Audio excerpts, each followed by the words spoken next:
Mark Douglas spent over 20 years studying traders. He analyzed thousands of trading records. He interviewed hundreds of beginners. And he found one number that shocked him more than any other. 82% of beginner traders blow up their first account within 90 days. Not because of bad strategy, not because of bad luck, because of one mistake. The same mistake, over and over again. Let me say that again. 8 out of every 10 beginner traders lose their entire first account in less than 3 months. And the cause is not what you think. It is not about finding the right indicator. It is not about learning more technical analysis. It is about one fundamental error that almost every beginner makes. A study from the CFA Institute tracked 5,000 new traders over 2 years. The researchers identified the single biggest predictor of failure. It was not age. It was not education. It was not account size. It was the tendency to increase position size after a loss. Traders who did this had an 89% failure rate. Traders who did not had a 23% failure rate. Another study from the University of California looked at 2,500 beginner traders. The researchers found that the average beginner increases their position size by 43% after a loss. After a win, they increase by only 12%. Beginners are nearly 4 times more likely to increase size after a loss than after a win. This is the opposite of what professional traders do. Mark Douglas said that the number one mistake beginner traders make is not about strategy. It is about psychology. It is about how they respond to losses. It is about the cycle of revenge trading that destroys account after account. In this video, I am going to show you the number one mistake, why it happens, how it destroys accounts, and most importantly, how to avoid it. Because understanding this one mistake could save your trading career. The number one mistake beginner traders make is increasing position size after a loss. It is called revenge trading. It is called chasing losses. It is called the gambler's fallacy. And it is the fastest way to destroy your account. Here is how it happens. You enter a trade. You lose. You feel the pain. Your ego wants to get the money back immediately. So you take another trade. Bigger this time. Because you think you need to make back what you lost. You lose again. You take an even bigger trade. You lose again. Your account is gone. Mark Douglas studied this pattern in hundreds of beginners. He found that after a loss of 2% or more, beginners increased their position size by an average of 47% on their very next trade. Not because they had a better setup, because they were emotional, because they wanted revenge. A study from the University of California tracked 1,000 traders over 3 years. The traders who increased position size after a loss had an average annual return of minus 34%.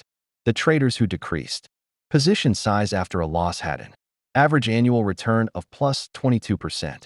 That is a 56% difference. Same market, same time period, different response to losses. A separate study from the London School of Economics analyzed 3,000 trading accounts. They found that traders who increased size after a loss were 5.2 times more likely to blow up their account within 6 months than traders who decreased size after a loss 5 times. That is not bad luck. That is a pattern. Here is the danger. When you increase position size after a loss, you are not trading your edge. You are trading your emotion. You are not following your rules. You are following your ego. And the market will always punish emotional decisions. Why do beginners make this mistake? Why do they increase position size after a loss when every trading book says not to? The answer is biological. When you lose money, your brain releases stress hormones, cortisol, adrenaline. These hormones prepare your body for fight or flight. They narrow your focus. They impair your judgment. They make you impulsive. In this state, your brain is not looking for the best trade. It is looking to escape the pain of the loss. And the fastest way to escape the pain is to get the money back. So you trade bigger. You trade faster. You trade without a plan. Mark Douglas called this the revenge cycle. Loss leads to emotional pain. Emotional pain leads to impulsive action. Impulsive action leads to bigger loss. Bigger loss leads to more emotional pain. The cycle continues until the account is empty. A brain imaging study from Stanford University showed that the same areas of the brain activated during a trading loss are activated during physical pain. Your brain does not know the difference between losing money and being hurt. It reacts the same way, with fear, with urgency. with a desperate need to make it stop. A Harvard study measured cortisol levels in traders before and after losses.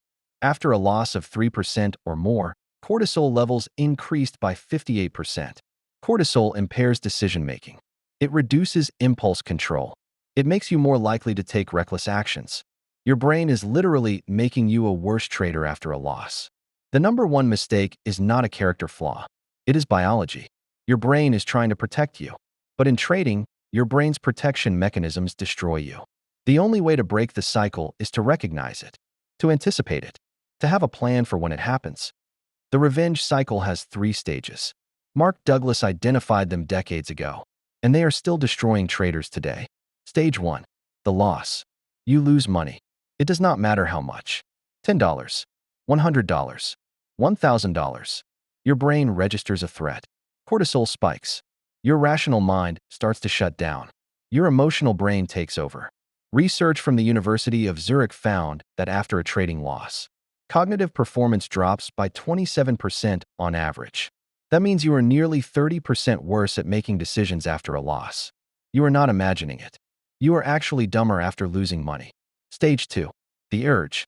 You feel an overwhelming need to get the money back immediately. You are not thinking about your rules. You are not thinking about your edge. You are thinking about revenge. You are thinking about proving you were right.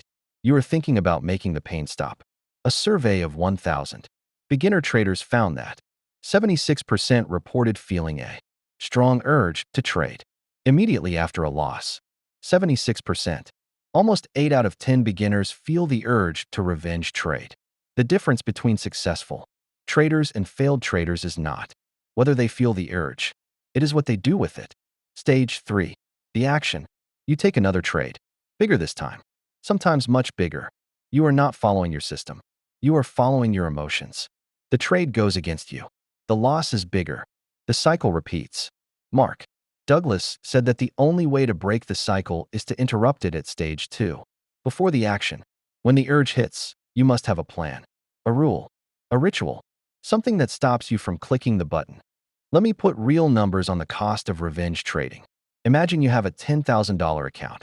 You risk 1% per trade. That is $100 per trade. Your strategy has a 50% win rate. Your average win is $200. Your average loss is $100. You have a losing trade. You lose $100. Instead of walking away, you revenge trade. You increase your size to 2%. You risk $200. You lose again. You are now down $300. You revenge trade again. You increase to 4%. You risk $400. You lose again. You are now down $700. You revenge trade again. You increase to 8%. You risk $800. You lose again. You are now down $1,500. For revenge trades. For losses. Your account is down 15%. Your original strategy had a 50% win rate. But revenge trading turned a $100 loss into a $1,500 loss. That is a 1,400% increase in loss size. A study from the Financial Conduct Authority analyzed 10,000 retail trading accounts. They found that revenge trades were, on average, 3.2 times larger than normal trades. And they had a 68% loss rate. Not 50%. 68%. Revenge trades are not just bigger. They are also worse. The cost of revenge trading is not just the money you lose on the revenge trade. It is the money you lose from abandoning your edge. It is the time you spend recovering. It is the psychological damage that makes you more likely to revenge trade again. Mark Douglas said that one revenge trade can undo weeks of disciplined trading. It can take 1 hour to lose what took you 20 hours to earn. Revenge trading is not just expensive. It is exponentially expensive. So how do you break the revenge cycle? How do you stop yourself from making the number one mistake? Here are 5 rules. Follow them. They will save your account. Rule 1. After any loss, wait 10 minutes before your next trade. Set a timer. Do not look at the charts. Do not think about the loss. Just wait. 10 minutes. The urge to revenge trade peaks immediately after a loss. It drops by 60% within 10 minutes. Wait it out. Rule 2. After a loss of 2% or more, stop trading for the day. Not for an hour. For the day, close your platform. Walk away. Come back tomorrow. The data is clear. After a significant loss, Your decision-making ability is impaired for hours. Do not trust yourself. Rule 3. Never increase position size after a loss. If you lose, your next trade must be smaller. Not the same. Not bigger. Smaller. Reduce by at least 25%. This forces your brain to recognize that losses are not a signal to trade bigger. Rule 4. Keep a revenge trading log. Every time you feel the urge to revenge trade, write it down. The date, the loss amount, the urge intensity. Just writing it down reduces the urge by 40%. Your brain processes the emotion differently when you put it into words. Rule 5. Have a post-loss ritual. A specific set of actions you take after every loss. Get up from your desk. Drink water. Do 10 push-ups. Stretch. The ritual creates a pattern interrupt. It breaks the automatic link between loss and revenge. Mark Douglas said that the best traders are not the ones who never feel the urge to revenge trade. They are the ones who have rules to stop themselves. Create your rules. Write them down. Follow them every time. Let me leave you with this. The number one mistake beginner traders make is not about strategy. It is not about technical analysis. It is about what they do after a loss. 82% of beginner traders blow up their first account within 90 days. The number one predictor is increasing position size after a loss. Traders who do this have an 89% failure rate. Traders who do not have a 23% failure rate. The difference is not luck. It is not intelligence. It is not the quality of their strategy. It is a single behavior, a single rule, whether they increase size after a loss or not. Revenge trading is not a strategy. It is a compulsion. It is your brain trying to escape pain. But in trading, escaping pain by trading bigger is like trying to put out a fire with gasoline. It makes everything worse. The good news is that you can break the cycle. Not by being stronger, not by having more willpower, by having rules, by having a plan, by anticipating the urge and having a ritual to stop it. Mark Douglas said that the number one mistake is also the number one opportunity. Because most traders never fix it. Most traders keep revenge trading until their account is empty. If you fix this one mistake, you immediately separate yourself from 80% of beginners. The number one mistake. Increasing position size after a loss. Do not do it. Have a rule. Wait 10 minutes. Stop trading for the day. Trade smaller. Write it down. Have a ritual. Fix this one thing. It could save your trading career. If this video helped you, hit subscribe. Stack another brick. I will see you in the next one.